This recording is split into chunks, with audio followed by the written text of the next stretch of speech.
All right. And we left off in kind of the late childhood area when we talked about infancy, trust versus mistrust, autonomy and shame and guilt. I mean, shame and doubt, initiative versus guilt. And then we ended with industry versus inferiority. And again, what this theory is all about is socio-emotional development. So you'll notice that each of these conflicts that a person comes across has something to do with interaction with their social world.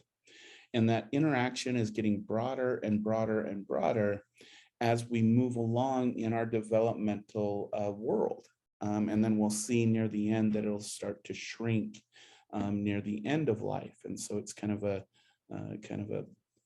upside down U shape as far as social interaction. And we started with the primary relationship of survival, right? With the infant and the caretaker. Usually we denote that with mom because she provides breast milk and those types of caring aspects. But we also know in our modern times that with formulas and all those things that we really should be talking about the interaction between the infancy and their primary caretaker. And then we moved on through early childhood and play age. And we noted that around the 3 to 5 years of age, and we mentioned this during our discussion of Freud's psychosexual development, that the importance of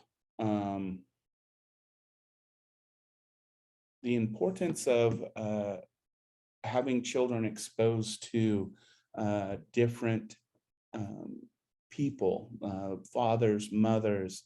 This is where they're doing role play with doctors and cops and firefighters and teachers and I I was reminded of this the other day that I used to role play being a businessman. So I was in my Sunday clothes with a tie, and I made my desk and made up paperwork, which was kind of strange in its end. But anyways, this period of time is really trying to figure out, the things that we like, and we integrate those into our personality. And I did mention, I don't know if it was in last Friday's lecture or the lecture before, this is really the age that is most predictable of whether a person will graduate high school or whether a person will go to college. This is the age that predicts all of those factors of life trajectory. Now, when I say predict, it doesn't mean everything. Not everything is set in this age, but all in all, on average, it's this age group that predicts whether someone will be successful with school, industry, work, and the like. And then we broaden it more after the play years. We're getting into preschool, so we're interacting with other children, neighbor children, but now we're getting into formal education when we're talking 5 to 12 years old. And we're really developing those skills of life, writing, logical thinking, all of those types of things. But this is also when we discover whether what we do has value, not only to the individual, but to other people. And I use the example of strumming on a guitar and how people respond to it, okay? And we left there. And the other thing I do want to mention at this point is keep in mind that while we're putting this in kind of Erickson's pure theory, what I would encourage everyone to do is think of all of these things as a continuum. So from complete trust to complete mistrust, and we all are somewhere on that continuum. And I didn't note this last time, but the reason why we want to do that is we know that more modern research on Erickson's theory is dependent upon where you are, somewhere between trust to mistrust. There's 25 to 30 other ways your life could roll into the next period. And so it's just not one or the other. We found that these trajectories, dependent upon where you are between those two ends, really has a different influence on the individual. And so kind of keep that in mind as we're moving through this pure theory of the two dichotic crises, okay? So I'm going to continue on. Now we're going to get into adolescence and into young adulthood and through adulthood for today's lesson or today's lecture. And we're going to start with adolescence, which is really marked by puberty. And I mentioned, I believe it was either last Wednesday or Friday, that this can vary depending upon culture. And we know that here in the United States, people are going through puberty. Children are going through puberty at younger ages. And the range has changed a lot from about 5 years of age to up to 16. That's usually about the range for puberty. And we made those notations. But what we're really looking at, and what Erickson was really getting at with his next conflict, is that at this time, an adolescent who is going through physical maturation is noticing that their body is getting different than what it was before. And what it was before, it was very much attached to the family system and the relationship a person has with their family. And as they're physically developing, they're recognizing that they're changing, they're evolving, and that they're starting to develop a sense of individuality separate from the family roles. And so this is where we get the notation that in adolescence, an adolescent is truly trying to seek their identity outside of their familial identity, outside of the identity that has been provided by their family, for example, or as a child, because they're noticing that they're physically different, and therefore they're also going to be psychologically different. Okay. Now, to kind of give a example of identity, let me try and draw this. I'm going to escape here for just a second, and I'm going to put in a new slide. When we're talking about identity, we're really going back to a concept offered by William James. William James came up with this idea of the self-concept. And what the self-concept is, everything that we call us, okay? Everything that is the individual, okay? And if we wanted to, we could represent this with this very awkward looking circle. You'll have to use your imagination. And let's say that this awkward, maybe rock looking circle represents your self-concept, your identity of the self, okay? And what we have to recognize is within the self-concept, we have all types of different identities, okay? And we'll represent here, all right? We have all of these identities, and some of them may overlap, some of them may not. And so let's just define a few of these. Let's say this one will denote with an S, for maybe this is a person who is a good soccer player, so they identify as a soccer player. And let's say this person identifies as a female. And let's say this person identifies, maybe they're good with math. Okay. And let's see, let's do their identity as a Christian as an example, and their identity as a daughter. And let's do one more.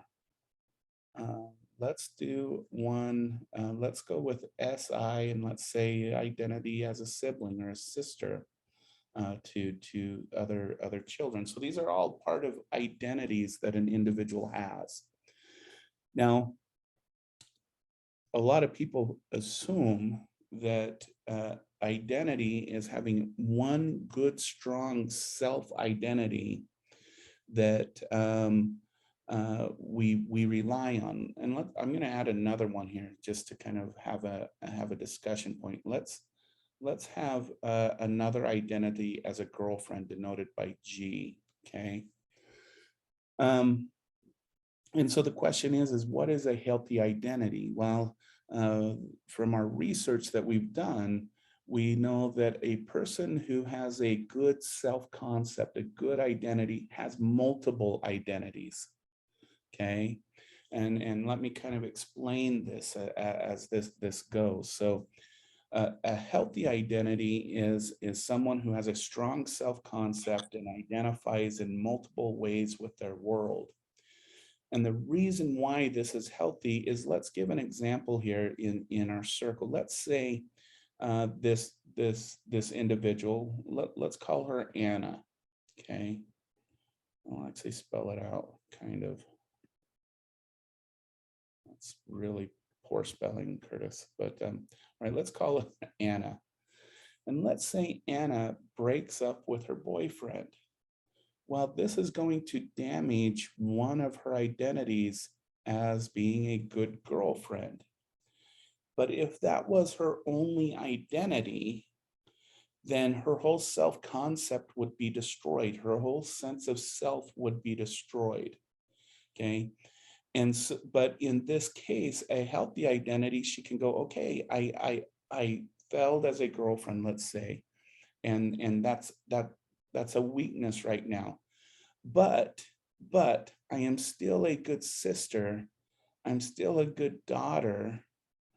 I'm still a good soccer player. And you know what? I rock as a girl or a woman, and I'm still awesome at math. I'm trying to remember what the C is, and I'm still good at whatever C was, okay? And so they still maintain a good sense of self, okay? So this is, when we're looking at the model that we're looking at here, this is an individual who has a strong sense of identity, recognizing that they have multiple roles in the world, and that damage to one does not necessarily mean that my whole world or my whole self-concept is destroyed. Okay. So that's identity, and that's healthy self-concept. And if you can note, if you have good, strong sense of trust, autonomy, initiative, industry, and nothing in your world has changed, this sets you up for developing a good, healthy sense of identity. Okay. But what about this notion of role confusion? Okay. Role confusion happens in two ways. Okay. One is the individual has an identity as one singular thing. Okay. Meaning that they put all of their self-concept, all of their individuality into this single identity. Okay. And probably the best way I could describe this is when I was head of a behavioral health center for a college. This college had a football program. It was a community college, and it was a good program. They always had recruiters from the NFL or other universities always attending to kind of recruit for their own places. But the program itself, the reason why it was a good, solid sports program is because it was also a last chance program. This college purposely went and recruited student athletes that excelled in football, but were pretty much kicked out of the college for other behaviors, for either not being academically good enough, or maybe they violated the university's policy, and so they were no longer permitted to play for that university, and in some cases they weren't even allowed to anymore take classes for that university. And the college program said, okay, we'll take you on. And they did provide a lot of academic programs to help support these students to bring them back academically. But the thing that I learned at our behavioral health center is that I had to always keep spots open in the months of January and February, because that is when the NFL and all of these other entities started to recruit for their programs, especially the NFL. Now, remember, the college program that I'm talking about, this was last chance. This was it. If they didn't make it here, they were not going to make it in as a professional football player. And sure enough, every January or February, I had a group of student athletes, football players, who were acting out. They were excessively drinking. This is where the number of sexual assaults increased from football players. We saw them academically fail. We saw them sometimes not even show up. I saw cases of suicidal ideation and suicidal attempt. Okay. Why? Because these students, and after talking with these students in the clinic, they had invested so much of their identity into being a football player, and their last chance to become what they've always invested in has ended for them. And so they completely went to self-destructive behaviors because they had no idea what to do with their life at that point. Okay. This is one example of identity confusion. Okay. The other type of identity confusion is when you have an individual and you ask them, who are you? Okay. And I hope in this room, a lot of you would say, I'm a good college student, I'm a good Christian, I'm a good son, I'm a good athlete, I'm whatever it is, and you have that idea. But there is individuals who state everything that they're not.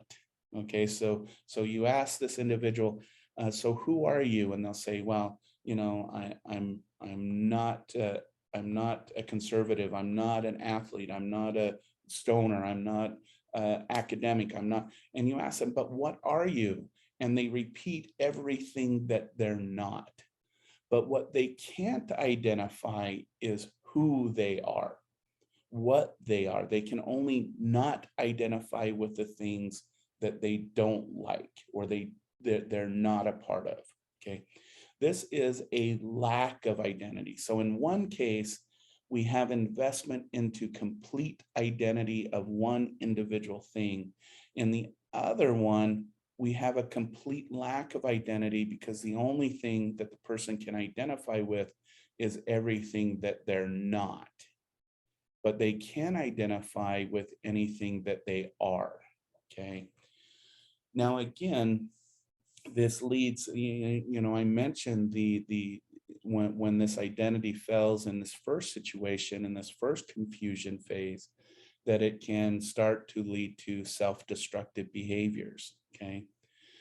In this case, what it leads an individual to, because you don't have a strong sense of self, is it can lead to relationship problems because you don't know yourself and how you relate with others. It can lead to employment issues. We see people who identify this way jump from job to job and are often fired because they have no sense of place and no sense of identity.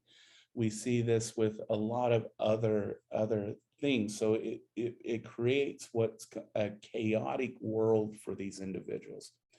And these two are examples of identity confusion. Either you identify only with one singular identity, or you identify as what you're not, but you truly don't identify with who you are as an individual. Okay. All right. So does this make sense to everybody as far as identity and versus role confusion and confusion? You can put it in the chat. Just give me a yes or a no. Okay, thank you, Abby. Thank you, Anna. Alexis, Jacob, thank you. All right. All right. Okay, awesome. Thank you, everyone. Okay, so again, we're going to talk about this again, that a healthy identity, again, if nothing changes in the person's world, is going to lead to other types of issues or into young adulthood. Now, recent research has actually changed this age range for young adulthood. It now is 18 to about 35, is where we recognize young adulthood changing. And if you remember why from our discussion last week, this is because we see that, especially for males, this is about the age where they become independent. But we also see that the range of development into this group tends to be at around 35. And then middle adulthood starts around 35 and goes to about to 60, 65. So there has been some changes to this age range, so from Erickson's original model. Okay. All right. So what are we seeking according to Erickson during this time period? He argued that we go through the conflict of intimacy versus isolation. And there's a couple lines of research where he thought that this is if you ask a lot of young people about what it is that they want during this age group versus what they think about. Okay. Again, this is averages. This is not everyone. A lot of young adults will say, I want to go to college, get a career, and want to become a successful adult. Okay. But if we truly look at what young adults are thinking about, men think about it, young men think about it about every 90 seconds, and women think about it every about 3 to 4 hours on average. Okay. And that is intimacy and sexuality. Um, and we know that this thought process goes well into the 30s and even early 40s, where men constantly are on average thinking about even sexual exploits and those types of things, and women do it about every 3 to 4 hours. So we know that there's kind of a disconnect between what individuals during this age group are thinking about, even on a subconscious level, and what we see them reporting as their goals. Okay. And so what this led Erickson to believe is that this period was about intimacy versus isolation. Okay. And again, if we go through the trajectories, if you have a good sense of trust, a good sense of autonomy and initiative and industry, and you have a strong sense of identity, this sets you up for healthy intimacy. Okay. And what is a healthy intimacy? Healthy intimacy is the ability to get in relationships and to be strong and healthy in those relationships. And a little bit later in the course, we'll go through what is healthy relationships? What is the difference between, for example, people who are married 30, 40 years and who are deeply, deeply still in love with each other versus people who've been married for 30 or 40 years who basically just tolerate each other, versus people who were divorced before 30 or 40 years. And we'll talk about, there's about 3 qualities. And a lot of it has to do with emotional security. A lot of it has to do with identity and roles. And the other one has to deal with developing good, healthy friendships with another person. And all of those are kind of things that were developed before this time. Okay. Now, on the other hand, if you have no sense of trust and shame and guilt run a lot of your life, and you feel a sense of inferiority, and that you don't have a healthy sense of identity, this sets an individual up for isolation. Okay, I'm going to go to let me kind of emphasize this a little bit.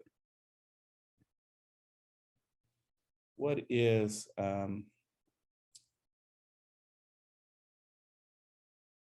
erase a few more of this stuff here.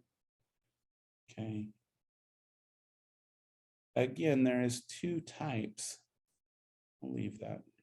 There's 2 types of isolation. Actually, there's about 3 types. I'll kind of explain that. The first type is a person who really, really, really does actually want a relationship. They want to have it. And but it's something that happens around 3 to 6 months into a relationship. So if we have a scale here and we have, intimacy here as a line. So this axis is intimacy and enjoyment of being in a relationship.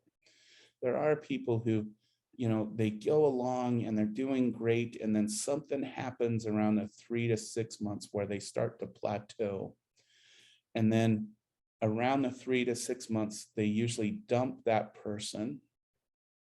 And in a lot of cases,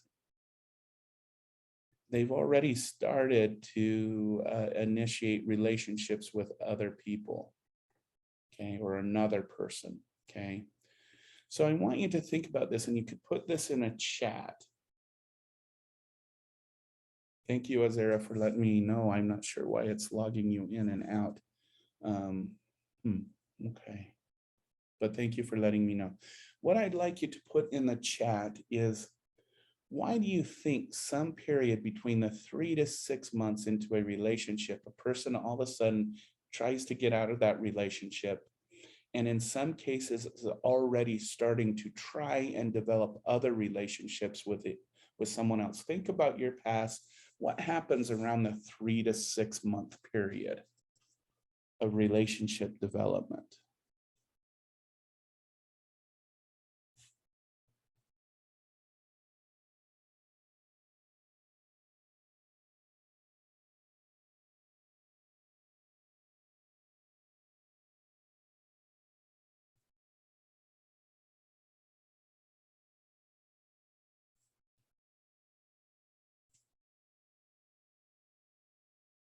Okay, I'm seeing a lot of good answers.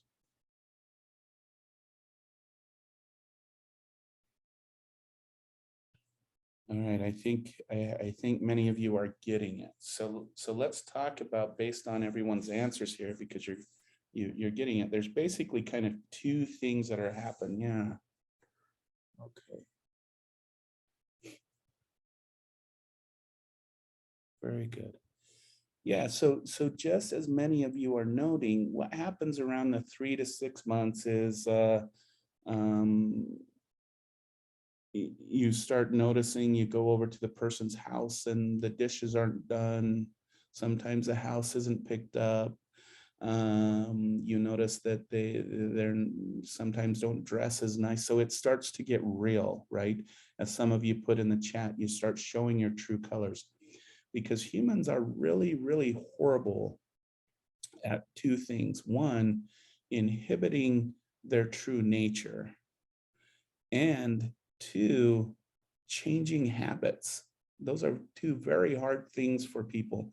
So at a certain amount of time, around the 3 to 6 months, all of those bad habits and bad, or not necessarily bad, but things that you were holding off to try and just impress that individual start to leak out. And so, you think about around 3 to 6 months, you start burping and farting in front of each other. You start noticing that dishes aren't, like I said, dishes aren't always done, and all those kinds of things. So there's that. You were all spot on about that. The other thing that happens during this period is you go to the individual's house, let's say, and you notice that, or you go to your apartment and you notice that there's two toothbrushes in the toothbrush thing, and you notice that the person are leaving things at your home. And they come up and say, "Hey, here's a key to my place." And really, what's happening in the 3 to 6 months, in addition to it starting to be very real, is that there's this notion of commitment. Okay. Now I want us to go back to these past trajectories. Life is chaotic for these individuals on our right, for the person who develops mistrust and shame and guilt and inferiority. They're living in a very chaotic world, but that's what's become predictable for them. And so the notion of commitment becomes very, very scary. It becomes frightening to the individual.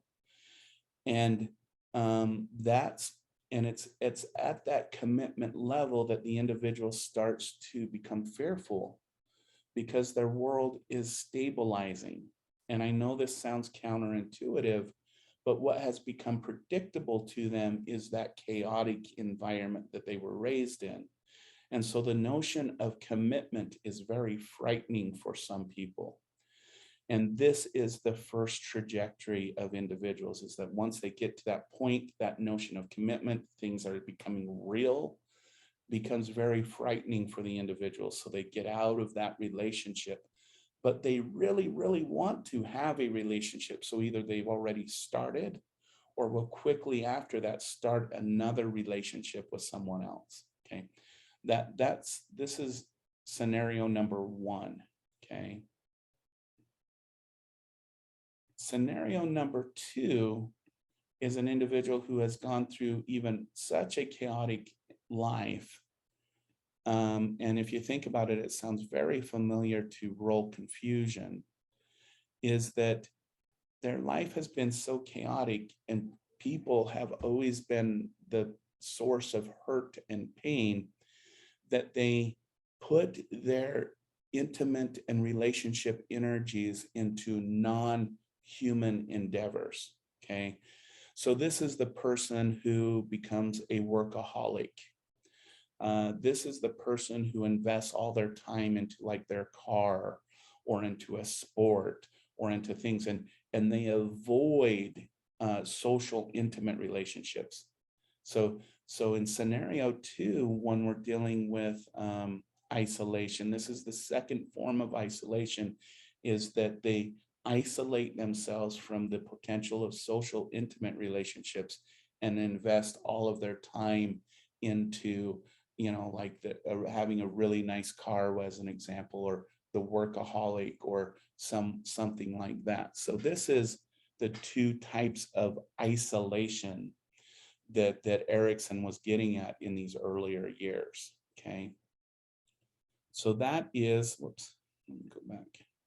That is intimacy versus isolation. Okay. And again, I really think we're all on this continuum between these two. So kind of keep that in mind. All right. So then we're getting into middle adulthood. And again, the ages for this has changed to about 35 plus since Erickson's model was originally proposed. And if you think about middle age and you start to, a person starts to reflect, and there's two kind of scenarios again in Erickson's model. In one scenario, the individual starts to think, you know what, I've had a good life. I had good schooling. I have a good family. I have a good spouse. And all of those things were efforts, and those were all things that happened to me. And so this person in this case develops a sense of what Erickson called generivity. They go, life has been good to me, so I need to give back to life. And this is where we start seeing people who spend time at the food bank, as an example. This is where we start seeing people who donate to nonprofits or get involved in nonprofit boards. They get involved in their community. They start to get more involved in, for example, in their church life, because they've had all of these nice things that have happened to them, had good people who develop trust and autonomy, industry and identity. And they have good intimate relationships. And so they want to start to give back, according to Erickson. Okay. Versus the other side. On the other side of the continuum is a person who thinks back and goes, oh man, I can't hold down a job. I'm on my third relationship. Maybe it's in my third marriage. My kid, one's in jail. The other one can't hold down a job either, and neither one of them talk to me.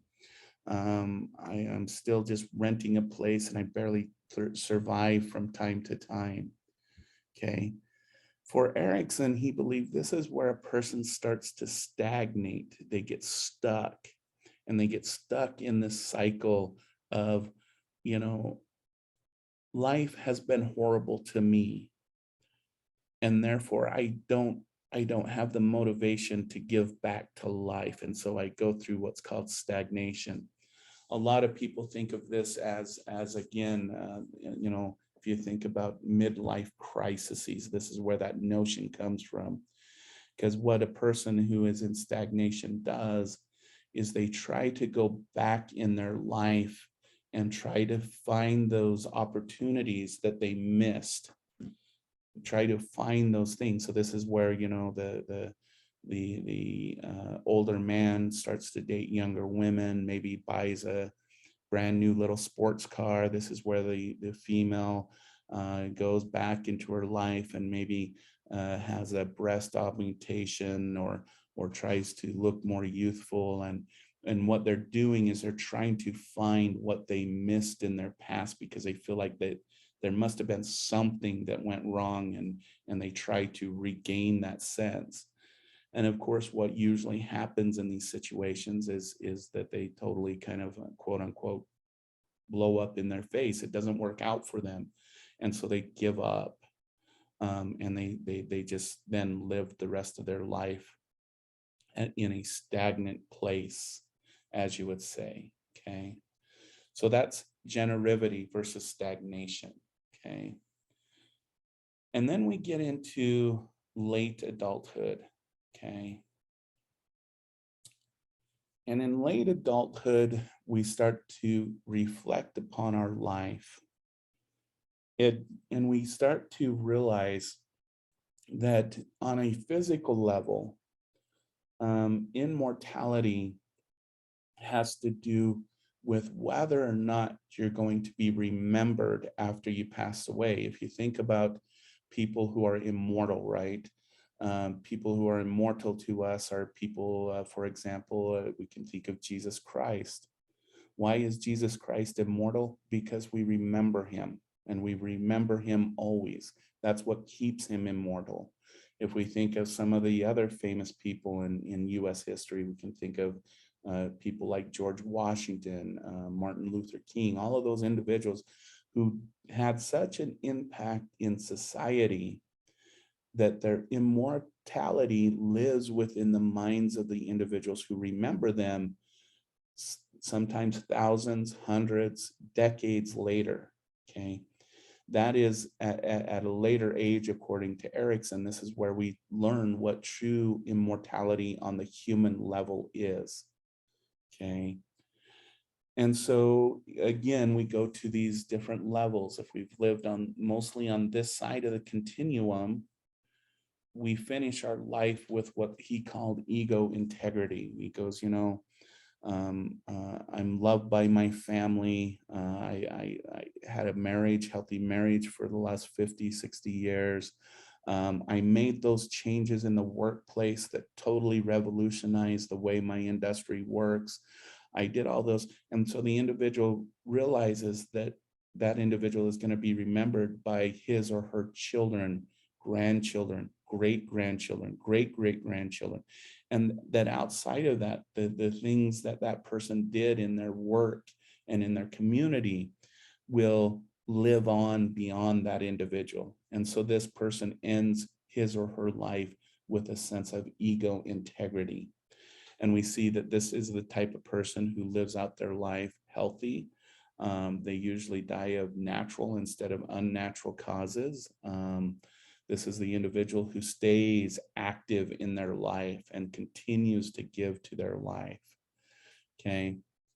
On the other side of the continuum, according to Erickson, this is a person, who's gone through life, no consistent job, family is never comes and visits, spouses have come and gone, and their life has been pretty non-existent, really. And they realize that there's really, after they pass, there's no one that's going to be there who's going to remember them.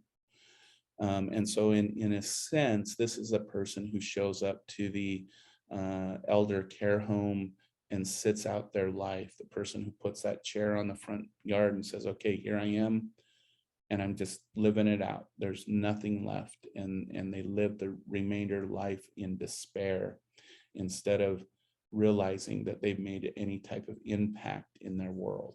Okay. All right, so let me ask, does those last two phases of life make sense to everybody? And does Erickson's model, does everyone understand kind of where he was coming at? So you can put yes or no in the chat, and we'll go from there.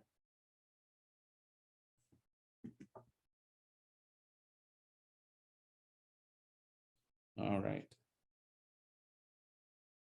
Okay, great. So there is another model that some other aging models that I do want to go over probably this Friday, but I want to do a class activity, a class individual activity before we do, because the other models of development have to do with later life and aging more than these more developmental models that we've been going over. So the thing that I would like everybody to do for the remainder of this class, and I'll bring up, let me bring up our page. All right. What I'd like everybody to do for the remainder of class is to go ahead and go log into Halo and go to the discussion forum and click on this October class activity, biological age, okay? And what I'd like everyone to do is take this biological assessment. It just takes a few minutes. You answer a couple questions, but what this age test does is it kind of roughly determines what your biological age is in reflection to your chronicle age, okay? Chronicle age being the number of years you've been born and you've existed. Biological age is how your body has aged over time, okay? And sometimes for some of you, I expect that your biological age will be younger because maybe you live a healthier lifestyle physically and socially and emotionally. And for some of us, our biological age will be older than our chronological age. And so what I would like to do, what I'd like everyone to do for the class activity today is go take this short assessment, reply to the discussion post and provide your results, and answer, if your biological age and chronological age are different, why do you think that is? What were your results telling you about why you had a difference between your chronological age and your biological age? Does that make sense, what I'd like everybody to do for our individual activity for this week? Okay. Awesome. All right, and do make sure you do reply to the discussion post, because I do use those to determine part of your participation scores. So do make sure you reply to that discussion post. But unless there's any other questions for today, let's go ahead and go do that individual activity, and then we'll look at the results on a more aggregate level this coming Friday, and we'll get into some of the more adult development theories that are there, that are available. Does that sound all right to everybody?